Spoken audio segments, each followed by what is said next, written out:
of the morning. Top of the morning! So I'm here at the Gallery IMPERATO. I'm really excited because this is a fabulous gallery. So come along.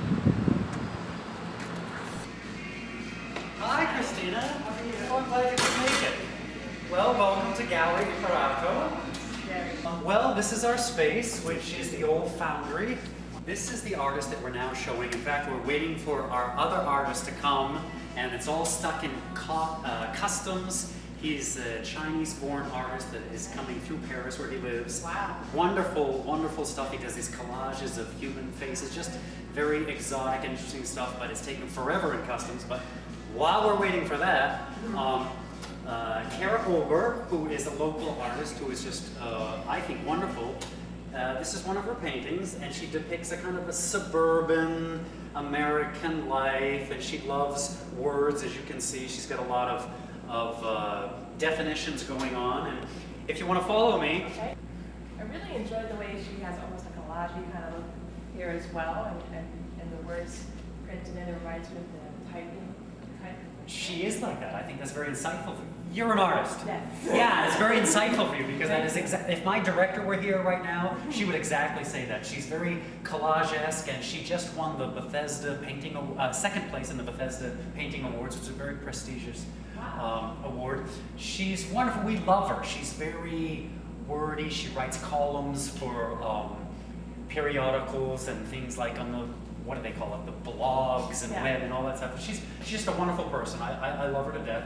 And she's incorporating, sometimes you see smidgens of religion and like middle American lifestyle together with these old, I think like 40s or 30s periodical types of, and she likes the subtle tones, and if you know anything about the color wheel, she's working like opposites, and they really match. I'm thrilled with her. I think she's a wonderful, wonderful artist. Here are some more of her things, and in some measure her paintings speak for herself better than I certainly can do, and if she was here, she's very loquacious and she does a great job. But yeah, it seems like she's got the pulse on what is modern and what's really happening. She likes these kinds of almost like wallpaper-esque images together with, here's some rough tones, which is very modern, and she throws once again in, this is a little bit maybe even harsh, a gun and a trigger. It's like, what is that saying? Maybe it's saying something about modern life in North America.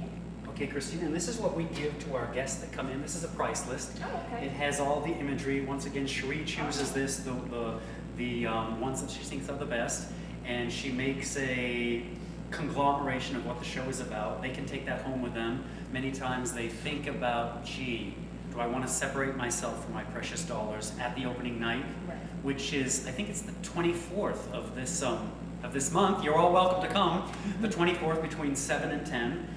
We have wine, we have food, we've got a big festivity. It's when you can meet the artists.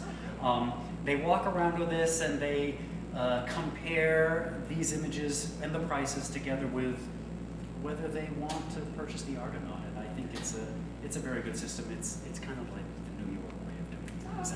And I am very proud of Cherie, our director, who is trying to be a New York-esque gallery here in Baltimore so that everyone doesn't have to go 3.5 hours to get the high-end stuff. Certainly there are enough venues, I think, in Baltimore for the local artist.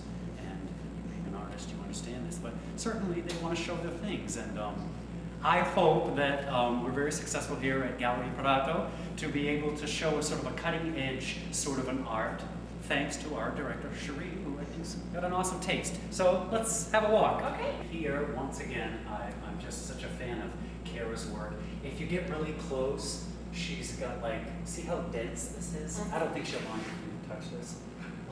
She's got this really thick, which I think is wonderful. And also, here come the definitions, and look at this one. It's okay not to say. Say what? Thank you. A picture into her psyche. What is she talking about? Mate? What is she thinking about? What is the definition of mate? I mean, birds, mate, blah, blah, blah. Ship's officer, one of a pair. Middle America, and then she's got these images which are very, very predominant in North American lifestyle, and I don't find it difficult to understand why she is such a successful artist. I absolutely adore this little cake here, crayon scratched on top. It's almost like the child art, which has become very popular now, and she's, look at how free she is. She just, you know what, maybe we'll have some speckles up there, maybe I'll do a child thing here. She's got this sort of ancient artistry here, together with this psychological thing, which I think is the deepest part of all of what she does. So, Kara Ober, I love her. So here, Kara Ober has chosen to use a lot of natural and earth tones, which I think she does very well with. But if you look to these paintings which are behind you, she's gotten into sky blue, and this one has a little bit of green in it, which I think she also does very well with. Once again, she's mixing this concept of romance and North American lifestyle and definitions together with a little bit of harsh modernness, which is tattoos, and throwing in a little bit of pink, a little bit of tension here, which I think is awesome. And if you come over here, Christina, once again, look, she's chosen this to pull, to pull this out of otherwise almost bland, with the dark and the blue. And look, now let's have a peek into her psyche. Forgetfulness, forget me not, forgive. I think this is really talking to us about Kara Ober. It's like, what does she feel about how she was raised? And I've spent a lot of my life abroad, but what is this North American, Middle America, suburbia educating people to be like? And I think this is a real picture into her psyche. And this, once again, is the wonderful part of purchasing a piece of art and taking it home, because no one will argue that you're taking a piece of the artist with you. And that's part of the reason that I like being in the art. So why don't we commence to another part of the gallery and see some more of her work? I'm excited. Okay, come on. Carl, as a marketing in Baltimore, there's a lot of close-knit communities that you kind of dive in there. And I was curious, how is it marketing for this gallery with this neighborhood still developing? Oh boy, I don't know if you could have asked me a more difficult question. Cherie sought for me to be the marketing director. I've spent most of my life abroad. I had a wonderful opportunity to work with Cherie over at Gomez Gallery when it existed. Survived for 15, 16 years here. And he did a wonderful job at marketing and making sales. And I tried to hone my skills around something that I saw him do. So Baltimore, I think, is hard. I think is hard. First of all, the owner is not from Baltimore, so he's not in any of those cliques. The director is from Texas, Louisiana. I'm from New England, and then from the world. So we have all these things working against us, but all of them are smart. All of them are very empathetic. They all have good taste, particularly my director. And so I think that if we just do our work systematically, if we're kind and talk reasonably to the editors of the publications, which have been extraordinarily good to us, and give them high reses when they ask for them, and be on time and run it like a business and like a machine, then sooner or later the word is going to get out. And like Cherie said, word of mouth is a huge thing. They won't necessarily trust us, and why should they? But they'll trust their friend Jane, who loves the space and who loves the art, or Sally, who's been here and bought 3 pieces. And these are the pieces that they the people that they listen to. And I think those are our best marketing tools anywhere, even Baltimore.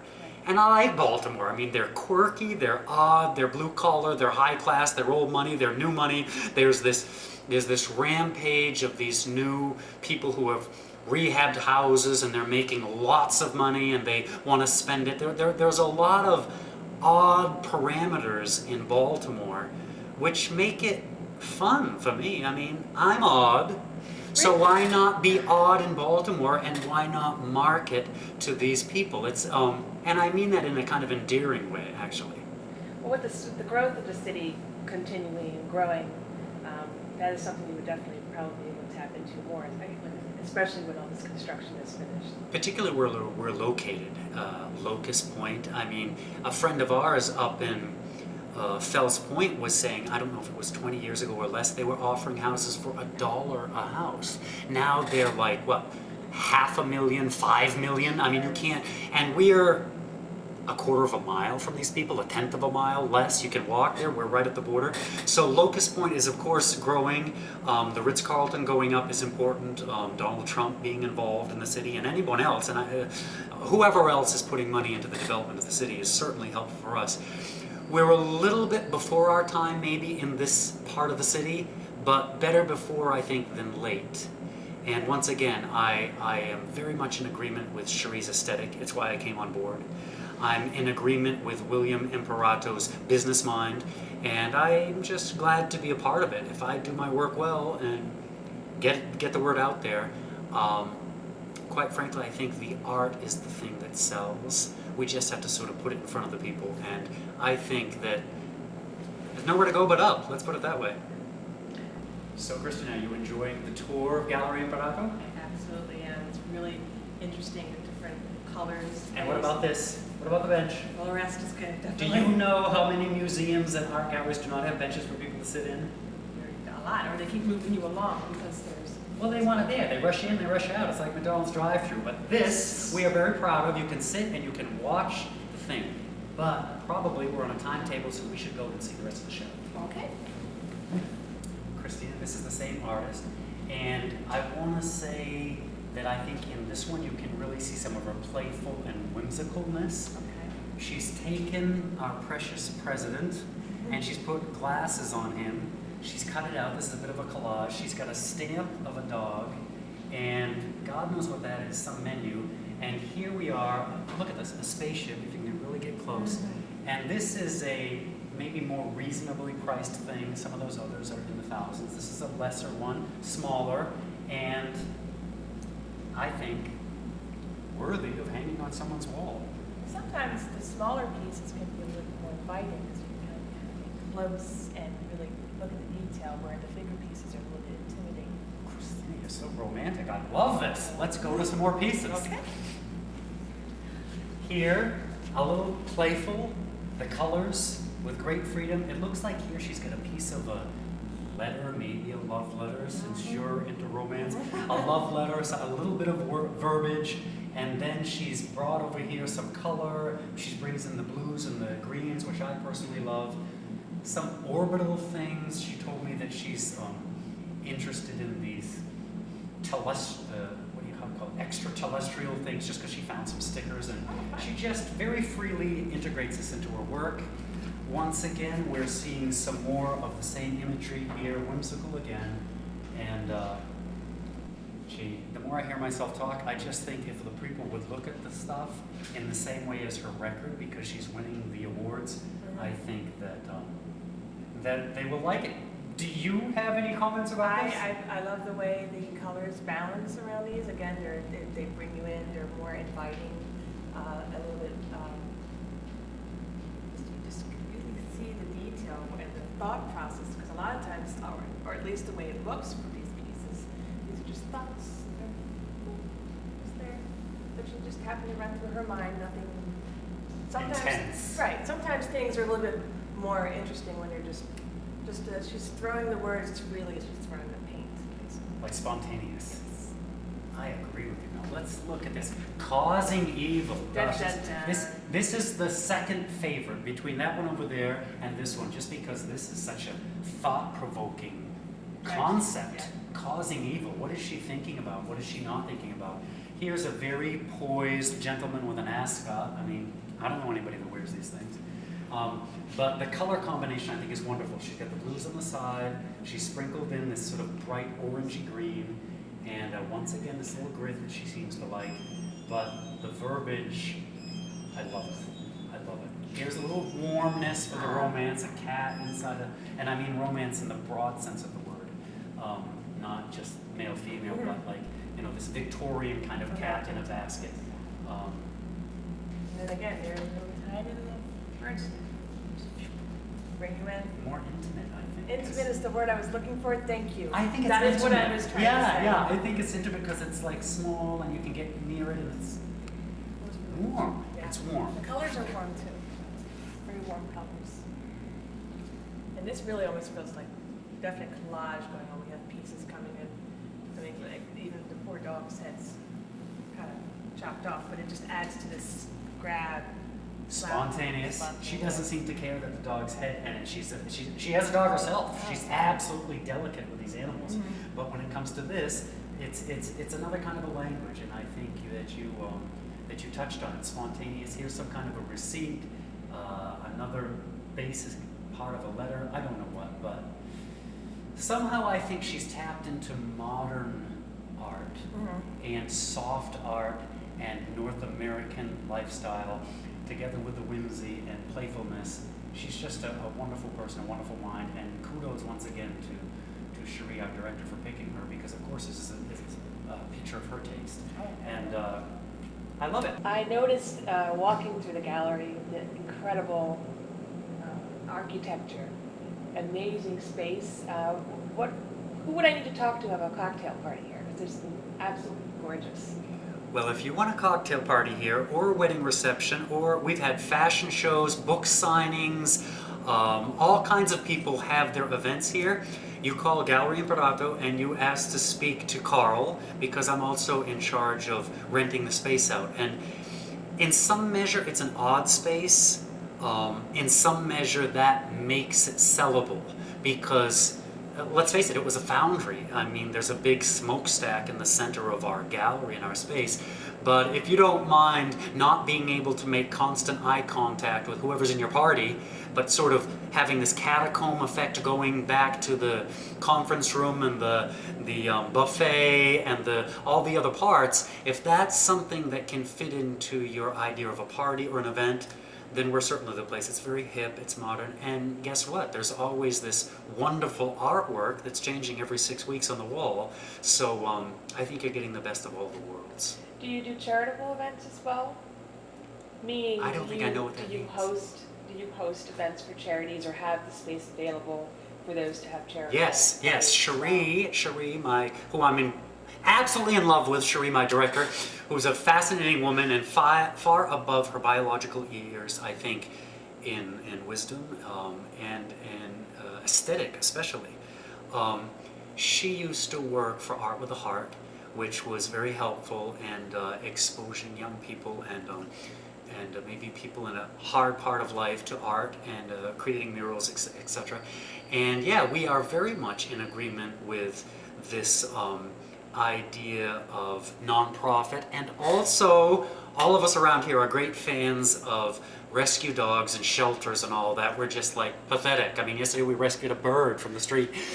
So we are really into that, and we also believe, let's say from the business side, aside from just the heart, the business side, it helps to put us on the map. It helps to put us on the map to have an empathetic group that is interested in real things that move humanity or help humanity or touch humanity. Well, certainly we're into business and we want to pay for the space and we want to sell art, but the bottom line is we're humans, right? We're made out of flesh and blood, and we agree with helping out those who need help. The reason I was asking about charitable events is there's a lot of marketing done with Baltimore charities, youth charities, things like that, that bring people into a location. So I just thought that. I love it. I mean, I'm always willing to learn about how to market. She hired me to market, and I think in some measure I'm good at that. But I think that the moment I think I'm really good, I kind of cut off my nose to spite my face. So I am willing to listen to any measure of new ideas about how to market and how to get Baltimoreans to walk through the space. Because there's probably a sort of a ratio between the number of people that walk through and then the number of people who would either rent the space or purchase the art, or at least talk about us. Like, we're real people once again, right? We're just people. The industry museum said that that duck thing, whatever that is with the quackers, was supposed to be, at some point this year, they may already have done it, are supposed to be coming to the Museum of Industry. And that's you can hit a baseball to there from our front door. So hopefully that'll bring some more foot traffic. We get a lot of foot traffic from the wine market, and we're thankful about that. The Merritt Athletic Club, from the 921 Spa Salon over here. These are people who are willing to separate themselves from their precious dollars to buy some art, and that makes us happy because we're artists. Cherie didn't say this, but she's an artist herself. But we're trying to market art, and we agree with the level of culture being raised. That's why we're in this industry, and certainly there's a place for that in Baltimore. And oh, speak of the devil, here's my director, Cherie. Look at this woman. This woman should be on television. This is my director, Cherie. Oh, Cherie. This is Christina. I'm showing her the gallery. And boy, hard to look at the art when Cherie is here. But here we are, and this is where we commence our things. This is Kyle. He's awesome. He's like the mind behind a lot of this. And maybe I should shut up. Do you have anything to say about it? I just want to apologize that we are still waiting on 9 paintings from Paris. This is probably the biggest artist I've ever shown that will be showing with Kara over in Cursed Blessings. And it's quite an experience we're learning, dealing with customs and getting paintings, you know, from another country. So they're in New York right now. They should be here by Monday, hopefully, and they will definitely be here for the reception, which is August 24th. So please join us. Yes, definitely. I'm She looks happy now, but she has been mad, waiting for those customs to come through. I'm going to tell you right now. Well, the artist, his name is Tung Lo. Now, I have a book here you can see that has been published for Tung Lo's works. These are a couple examples. These pieces will both be here any day now. Going through customs. Let's see, Tung Lo's work is in over 10 different museum collections across the world. He's had over 90-something solo shows in all different countries, so we're really excited to get the work here. How did you find it? I found him, actually, one of our other artists, Sasha Blanton, is represented by a gallery in Brooklyn, New York, and I was on their website looking at their different artists, and I found Tung Lo had shown there in the past, and so I contacted him through email. We've never even spoken in person yet. I'm picking him up from the airport on the 23rd, and that will be the first time to meet in person, but he, really nice guy, is excited to show here in Baltimore. Well, he will be here for the opening. Definitely. On the 27th. Yeah, you can meet both the artists on the 24th. 24th. Sorry, 24th, August excuse 24th. me. 7 to 10, it's a Friday night. Yeah, it'll be a great night. Sounds like an exciting time. I hope to see you there. Cherie, what should we show Christina next? Well, let me show you some of the work we have in the back rooms. You want to just come this way? Bathrooms are always very exciting. Bathrooms are awesome. This is William Imperato's office. He is the owner of Gallery Imperato. We like to use the back rooms and offices to display more artwork that would otherwise just be sitting in our inventory room. Whenever you come here, there is a binder up front that you can flip through that shows you pretty much everything that's in the back. I'm always happy to pull something out and show it to you. But, you know, feel free to walk through these rooms. This is a new artist we just signed. Her name is Elise Abrams. She's from Philadelphia. Well, actually, she's from South Africa, but now she lives and works in Philadelphia, so we're excited. Yeah, she actually uses sandpaper to move the paint around, and it kind of comes off looking like a brain scan or CAT scan of sorts. Yep. This artist over here is Matthew Kern. He is a self-taught artist that was born in a log cabin in Idaho, and now travels all over the world. He lives and works in Manhattan, and he uses a vintage Polaroid camera. It's an SX70 camera. They don't even make the film for it anymore, so he's, you know, has a stock film that he's working from. Eventually he'll have to move on to a new kind of Polaroid film. But what he does is he takes these Polaroids and he pulls the white encasement that surrounds them from the actual film and etches into the back of the emulsion, and then, yeah, he mounts them into this grid on canvas, and sometimes there's paint behind them, sometimes there's journal entries written on them. Some are very simple and abstract, others are, you know, have journal entries written across from his travels. Each one is extremely different, but they're all coated with an acrylic medium to protect them from UV rays. And, you know, each photograph is an original, one-of-a-kind piece of art, and then together